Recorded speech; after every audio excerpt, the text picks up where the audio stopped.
How is it that there can be grace in calamity? That's the question we're going to ask. First of all, Allah subhanahu wa ta'ala prepares us for the realities of dunya, the realities of this life. Allah subhanahu wa ta'ala says, وَلَنَبْلُوَنَّكُمْ بِشَيْءٍ مِّنَ الْخَوْفِ وَالْجُوعِ وَنَقْصٍ مِّنَ الْأَمْوَالِ وَالْأَنفُسِ وَالثَّمَرَاتِ وَبَشِّرِ الصَّابِرِينَ. In this ayah, Allah subhanahu wa ta'ala is warning us, is preparing us.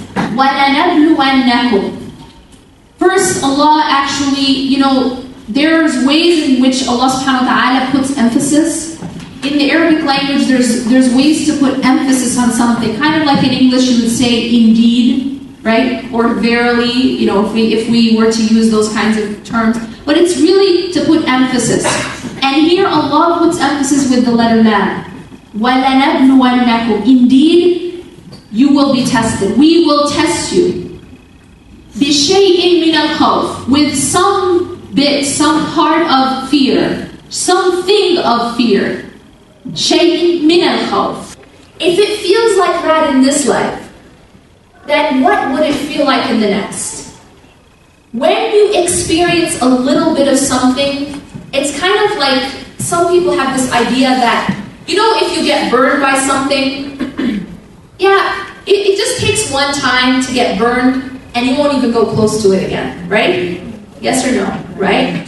So by giving you just a little bit, a glimpse of what it's like to burn, for example, or what it's like to be afraid, you say, I don't want to go anywhere near it ever again, right? Allah subhanahu wa ta'ala gives us glimpses in this life.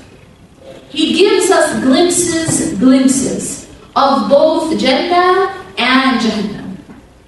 Because this life is a mix of things, right? It's a salad.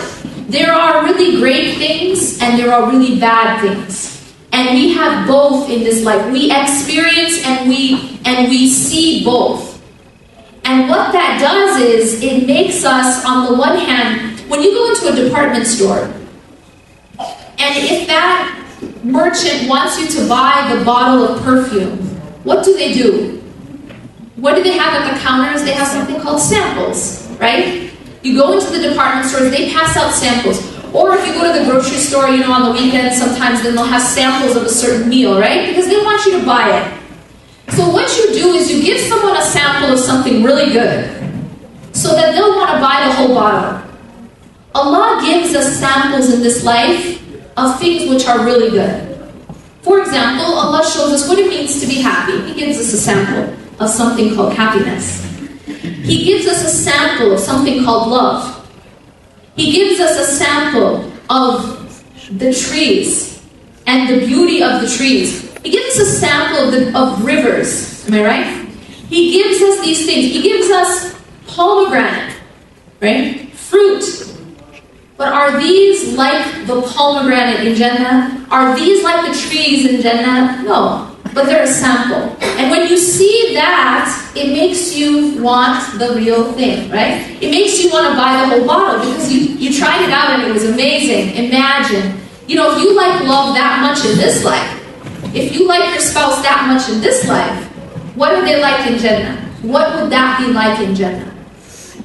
Similarly, hardship and fear and pain. That's also part of dunya, is it not? We also experience these things. We experience fire in this life.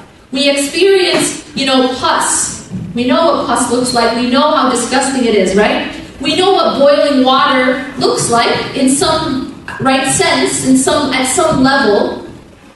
That makes us understand a sample of what Jahannam would be like. Again, it's just a sample. It's just a glimpse. And in that way, Allah subhanahu wa ta'ala is actually protecting us. Because when you want to protect your kid, some parents even do that. The kid is trying to get towards something hot, and they actually say, no, let them just touch it. I wouldn't do that, but some people, this is their mentality, is like, let them just kind of go close to it, because as soon as they feel just one tiny touch of that hot cup, they're never going to go close to it again. Or they really, really want to drink coffee. Okay, let them take a sip. they'll never ask you for it again, right? The idea is that, you experience a little bit, and it becomes, for us, if we are paying attention, and we see these things, subhanAllah, one time, I was at Disneyland. I used to live in Southern California. And there's this show there, I don't know how many people have been to Disneyland. It's like a laser show called World of Color. And part of the laser show, they have this very fancy, basically flames, right? That they have. Has anyone seen it? It's like flames because it's done over a little pond, and it's like flames. And everyone's like, ooh, ah, and I'm thinking, protect us from the punishment of hellfire. This is scary. This is supposed to scare us. You can actually feel the heat from the fire that they're using for entertainment, right? And that's the idea, is that sometimes we see these things and we don't even realize, what is it I'm supposed to be understanding? When we see fire, what is it that I'm supposed to be understanding from that? When we see pain, as Allah subhanahu wa ta'ala gives us those things as a mercy, because when we see what that would be like, we protect ourselves from it. And we'll do whatever it takes to protect ourselves from entering it. Allah subhanahu wa ta'ala says, He says, you will be tested from a thing of fear, shaykh, a thing of it. وَلَنَبْلُوَنَّكُمْ بِشَيْءٍ مِنَ الْخَوْفِ وَالْجُوعِ, and of hunger. So Allah here is telling us in this ayah the different types of tests that we may go through. And in fact, we will go through tests, but each person's test is a little bit different. Hunger. We see hunger, do we not? We may not experience it, although actually even that we experience at some level. When you're fasting, do you experience hunger? You experience hunger. But is it like the hunger of someone who's starving? No. Is it like the hunger that someone might experience in the hereafter? No.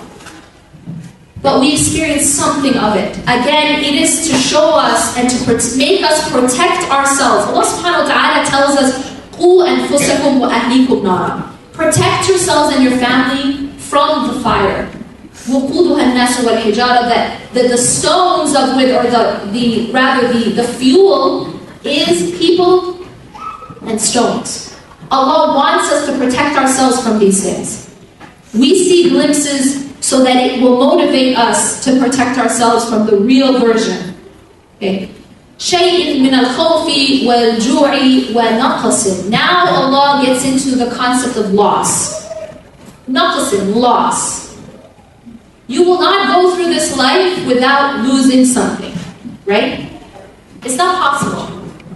Every moment that you live, every day that you live, you're losing something for sure, and that is time. You're losing time. You're losing youth. You're losing health. We're losing. Like the sister had mentioned at the beginning in Surah Al-Asr. Allah says, swears by time. وَالْعَصْرِ إِنَّ الْإِنسَانَ لَفِي خُسْرٍ. Mankind is indeed in a state of loss. We're always in a state of loss. إِلَّا الَّذِينَ آمَنُوا. This is what's so powerful. Allah has given us, the believers, a way to be freed from this loss. Everybody else is losing, but not the believer. You know the believer's not losing. Why is the believer not losing? إِلَّا الَّذِينَ آمَنُوا وَعَمِلُوا الصَّالِحَاتِ وَتَوَاصَوْا بِالْحَقِّ وَتَوَاصَوْا بِالصَّبْرِ. Allah says that mankind in general is in a state of loss. And we know that. We know that we're always losing. Except there is a select group of people who are saved from that loss. And that select group of people have four qualities. They are those who believe, first of all, that they have iman. الَّذِينَ آمَنُوا وَعَمِلُوا الصَّالِحَاتِ. Because it is not enough to say, yeah, I believe in my heart, but you don't externalize that in action. So, الَّذِينَ آمَنُوا, and they believe and they do good deeds. They do righteous deeds. But again, it's not enough to just believe and do righteous deeds. Because there's also some responsibility we have towards society as well. وَتَوَاصَوْا بِالْحَقِّ, they enjoin one another to truth. So it isn't just for me, my belief inside, and it isn't just belief in the heart without action, but it's externalized in action. And it isn't just for, my bubble, but it is also that we have a responsibility for society and to enjoin one another to truth. Once you have those three things, guess what happens? If you believe and you try to struggle to do righteous deeds, and you're calling others to truth, guess what's going to happen to you? You will face challenges. As definite, by default, for sure, right? Because that's just the sunnah of this path. It's a path of struggle. And so the last of the four characteristics or qualities is patience. وَتَوَاصَوْا بِالصَّبْرِ, and enjoin one another to patience. Because it isn't an easy path. It's a path, and you have to have patience, and you have to have perseverance, and you have to be willing to undergo struggle. So Allah subhanahu wa ta'ala says, وَتَوَاصَوْا بِالصَّبْرِ. You won't be able to do it without patience. And you won't be able to do it without perseverance. And enjoining one another to that. Not just for yourself, but you're helping one another. Be patient. It's going to be okay. شيء ولنبلونكم بشيء من الخوف والجوع ونقص من الأموال والأنفس والثمرات. Now Allah talks about loss. That you will be tested in loss. Different types of loss. Different types of loss. Loss in wealth. Amwal. Loss in wealth. We will lose money. We will be tested with loss of wealth. Anfus, loss of lives. As you know, very personally, in this town, loss of lives.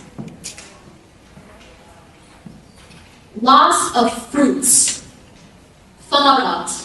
Now, thamarat literally means fruits. And you could see this, a farmer who loses fruit, that's a big deal, right? But if you're not a farmer, how does this relate to me? Well, we all have also fruits of our labor and our toil. In other words, results, right? Because you put in a lot of effort in things and sometimes you don't see results, am I right? You might put in, for example, a lot of effort in planning an event and no one shows up, right? You might put in a lot of effort in trying to please your spouse and no results, not working. Right? We put in effort in things and we don't always see results. Sometimes we lose in the fruits of our labor. Allah subhanahu wa ta'ala tells us this. Allah warns us and prepares us for this. وَبَشِّرِ الصَّابِرِينَ. But Allah then says, give glad tidings to as-sabirin. Who are as-sabirin? As-sabirin are those who have this quality called sabr. In the next ayah, Allah describes these people further. الَّذِينَ إِذَا أَصَابَتْهُمْ مُصِيبَةٌ قَالُوا إِنَّا لِلَّهِ وَإِنَّا إِلَيْهِ رَاجِعُونَ. The people who, when a calamity befalls them, they say, indeed, we belong to Allah and to Him we return. إِنَّا لِلَّهِ وَإِنَّا إِلَيْهِ رَاجِعُونَ.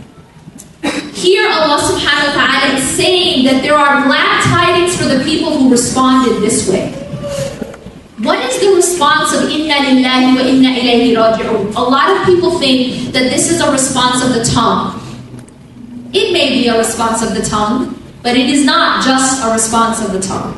This is an entire worldview. It's an entire paradigm that we belong to Allah and to Allah we return. It means that I know nothing that I have belongs to me.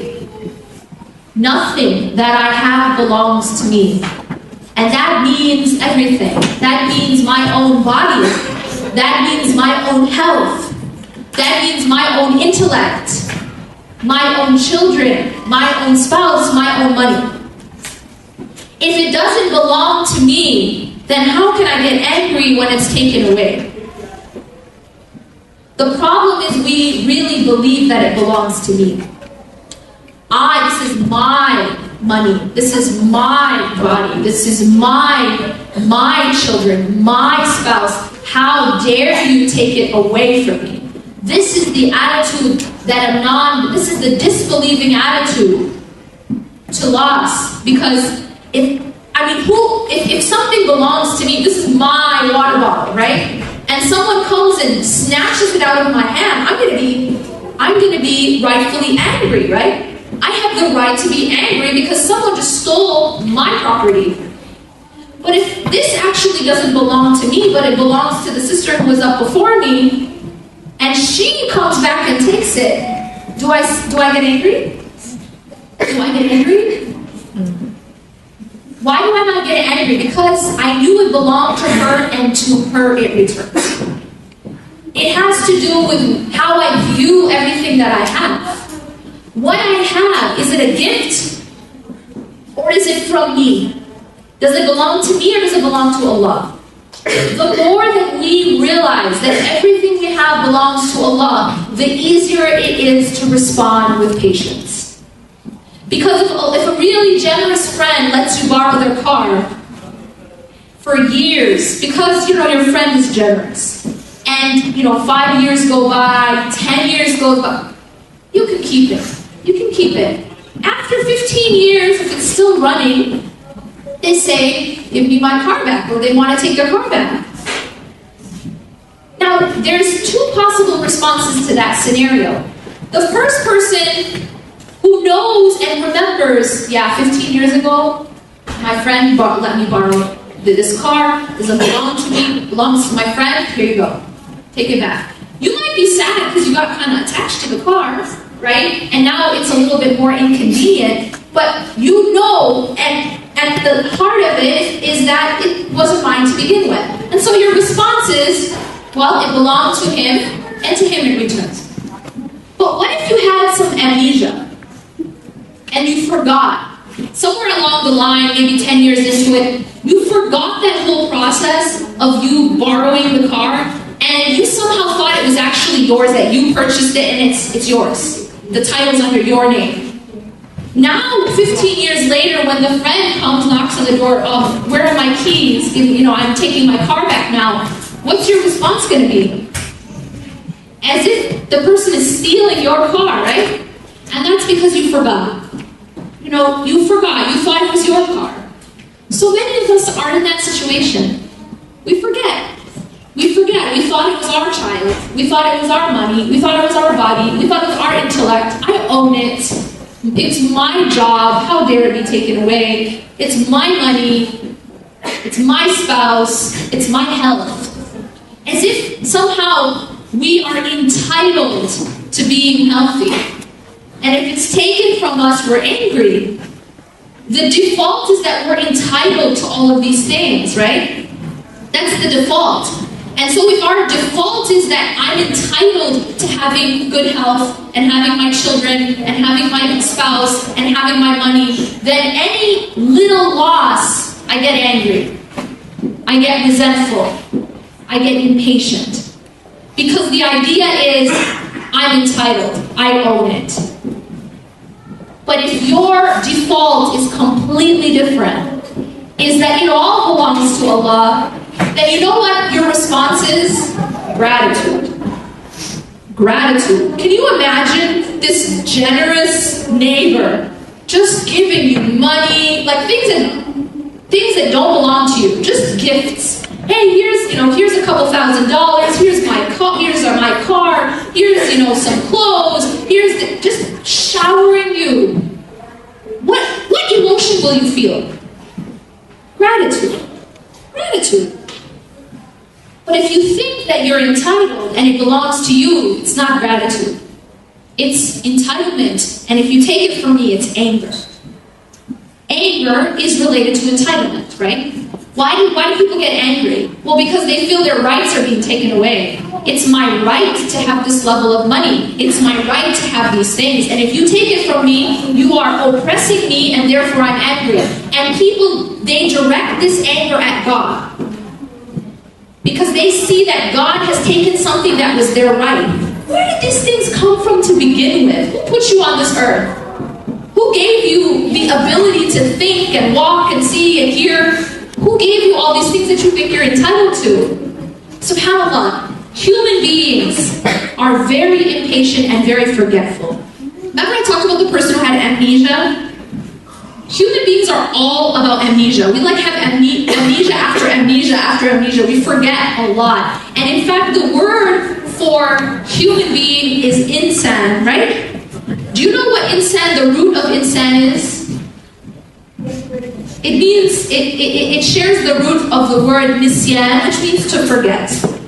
Because the human being, by their very nature, is forgetful. We forget that these things didn't belong to us. And so we get very angry and we respond in a certain way when they are taken away. Now the question of why is it that Allah subhanahu wa ta'ala gives us things and then sometimes takes them away? Yes, we said now it is His right, it belongs to Him, right? I have no right to say, don't take back what belongs to you, because it belongs to you, right? I have no right. However, is Allah just doing things without a purpose? SubhanAllah, Allah is high above doing anything without a purpose. Allah always has a purpose. Allah doesn't just give and take haphazardly. Allah doesn't just do things just for the sake of doing them and just to watch how we're going to act about it. Okay, we have to understand that when we're told that everything is a test, it doesn't mean a test like a professor tests you. How does a professor test his student or her student?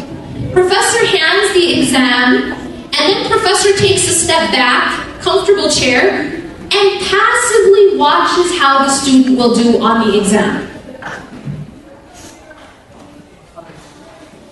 Here's our problem. We deal with Allah as if He's like that professor. When something comes our way of hardship or calamity, if we are believers, we may know, okay, this is a test. This is a test, I'm being tested. But when I was in school, is the student allowed to raise their hand and ask for help from the professor during a test? When you're in the examination, as a student, are you allowed to raise your hand and ask for help from the professor? Yes or no? No. And you learned it well. You can't do that. And if you raise your hand and ask for help, it's kind of called cheating, right? So you have been taught well that you don't raise your hand and ask for help in a test. So now we say, okay, God, now we kind of use that model and we put it on God. God is testing me in this hardship. What does that mean? It means I have to depend on myself. It means I can't raise my hand and ask for help. I have to be strong. Strong. I got this. I got this. I'm going to depend on me. That's not how it works. Because every single one of us, if Allah subhanahu wa ta'ala didn't give us the ability to stand, we couldn't even stand. If you think that you're going to depend on you, you're going to depend on yourself, you are going to fall. We are in the test, we are in the hardship, and we don't raise our hand to ask for help because we think that Allah is just expecting us to do it on our own. Allah is not expecting you to do it on your own, and you know why? Because you can't do it on your own. You know what la hawla wa la quwwata illa billah means? This statement that the Prophet ﷺ said is one of the treasures of Jannah, you know what it means? It means that there is no change in state, la hawla wa la quwwa, and no strength or power except by Allah. So if you think that you're going to do it on your own, you will not be able to do it. The whole point, and now that brings us to what's the point? What's the grace of calamity? What's the point of the calamity? What's the point of the test? Allah hands you the test so that you raise your hand and ask for help. Because it's in the process of raising your hand and asking for help that you're brought nearer to Allah. This is what the prophets, peace be upon them, did. When they were in the examination, they raised their hands and asked for help. That was the response of the greatest human beings. How did Ayyub alayhi salam respond? How did Yunus alayhi salam respond? How did Muhammad sallallahu alayhi wasallam respond after Ta'if? Their response was to go to Allah subhanahu wa ta'ala and ask for help. Yunus alayhi salam is in the darkness upon darkness, like prison upon prison upon prison, in the belly of the whale, in the ocean, in the night. He's trapped. You think he depended on himself to get himself out of that situation? What's he gonna do? What's Musa alayhi salam gonna do when he's stuck in front of the Red Sea and he has Pharaoh behind him? What's he gonna do? Okay, I gotta figure out what I'm gonna do now. I gotta depend on myself. He says, Musa alayhi salam says, Kalla inna ma'iya rabbi sayahdeen. He says when Bani Israel, the children of Israel, they saw the situation and they said, we will be overtaken. Musa alayhi salam says, by no means, Kalla inna ma'iya rabbi sayahdeen. Indeed, my Lord is with me and He will guide me through this. He doesn't say, I'm gonna figure this out. I'll get you through this. I'll do it. My Lord will do it. First of all, he doesn't lose hope. Second of all, he has complete trust in Allah. And third, he knows where the opening comes from. It doesn't come from himself. It comes from Allah. And Allah split the Red Sea for him. That's what happens when you put your trust in Allah and you turn to Allah for help. When you raise your hand and ask for help. Ayyub alayhi salam in that situation, he didn't sit and think, okay, how am I going to get myself out of this whale? Right? I gotta go find like a saw to get me out of here. He says, and this is like really like trapped. Trapped. La ilaha illa anta subhanaka inni kuntu min adh-dhalimin. He turns to Allah. There is nothing worthy of worship but you. Indeed, I was among the wrongdoers, is what he says. Ibrahim alayhi salam, he's being thrown in fire. Hasbi Allah wa ni'mal wakeel. Even when Jibreel alayhi salam, there's commentators say that as Ibrahim alayhi salam is being thrown in the fire, catapulted into the fire, Jibreel comes to him and asks him, can I do something for you? Can I help you? Do you have can I help you? Can you imagine being in that situation, like in mid-air on your way into the fire? And Angel Jibreel is asking, can I do something for you? Look at the level of Ibrahim alayhi salam's tawheed. You know what he says? Amma ilayka fala. From you? No. I don't need help from you. Because where does he know his help will come from? From Allah subhanahu wa ta'ala. He didn't even doubt that. To the extent that he didn't even ask for help from Angel Jibreel in that situation. And then he says, Hasbi Allah wa ni'mal wakeel. Allah is enough for me. And He is the best of trustees. He's the best to put your trust in. What does Allah subhanahu wa ta'ala do for Ibrahim alayhi salam in that situation? He commands the fire, Kuni bardan wa salama ala Ibrahim. Be cool and safe, a place of safety and security for Ibrahim. This is how Allah responds when we turn to Him in hardship. Realize that the stories in the Quran are not just stories. Sometimes we learn them as children as if they're just like cool fairy tales, right? It's kind of a neat story. It's not like that.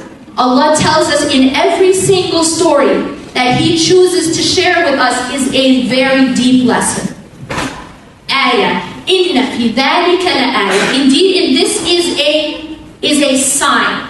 It is a lesson. But most people don't get it.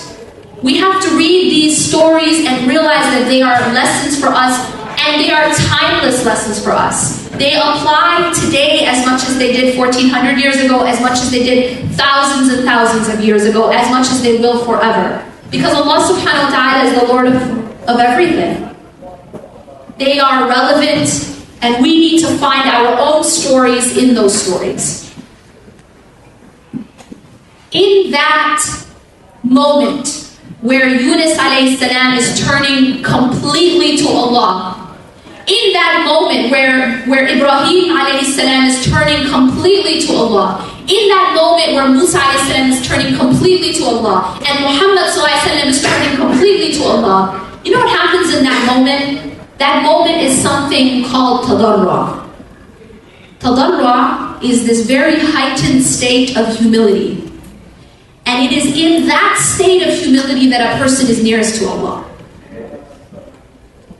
So Allah subhanahu wa ta'ala, if He wants to bring you near to Him, He may give you something of a storm, of a hardship, that will compel you to get in that state. Make sense?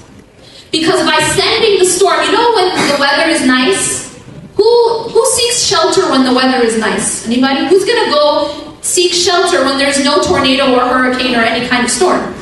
No, you're not. You're comfortable. In fact, you're on the beach sipping, drinks.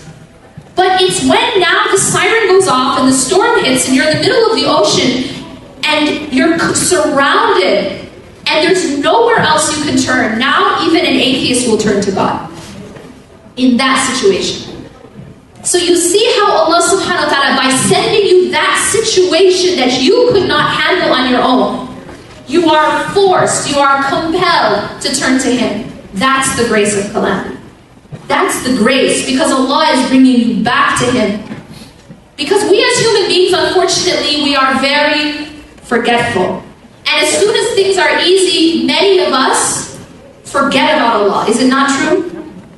When I'm comfortable and I have my money and I have my nice house and my nice clothes and my family surrounding me and I have my health, is it or is it not true that we forget about Allah? We do. Unfortunately, this is human nature. Most of the time, people are not grateful. Most of the time, we forget about Allah in ease. Not always, but a lot of the time. It is when we start to lose things. Oh, I found out I'm sick. Or I found out a family member is sick. Or I lost my job. Now what do? When a calamity hits a town, now the masajid are full. Right? This is what happened. This is what happened in Bosnia. This is what happens. When the calamity hits, that's when the people turn back to God. Allah subhanahu wa ta'ala tells us that He sends us hardship. In the Quran, Allah tells us that He sends us hardship for different reasons. One of them is لَعَلَّهُمْ يَرْجِعُونَ, in order that they come back to us. لِيُمَحِّصَ اللَّهُ الَّذِينَ آمَنُوا, so that Allah will purify those who believe. It is a purification if we respond in the right way. If we respond by getting closer to Him, then it is a purification.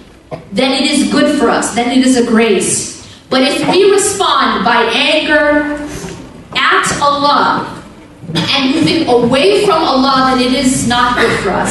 And it's a sign that we need to change our reaction and we need to purify.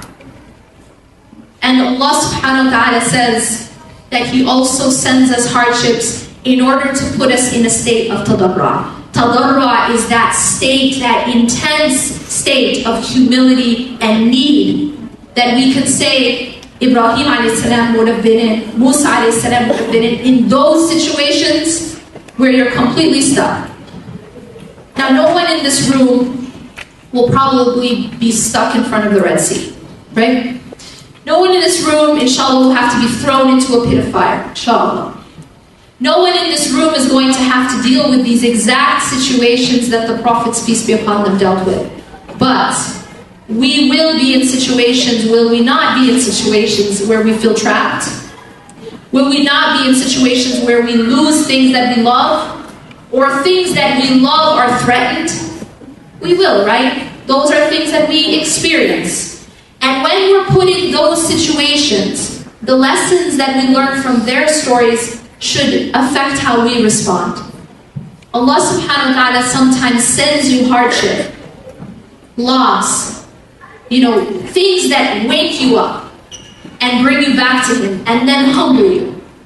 Because when you have nothing else to depend on, unfortunately, human beings wait until they've tried everything else.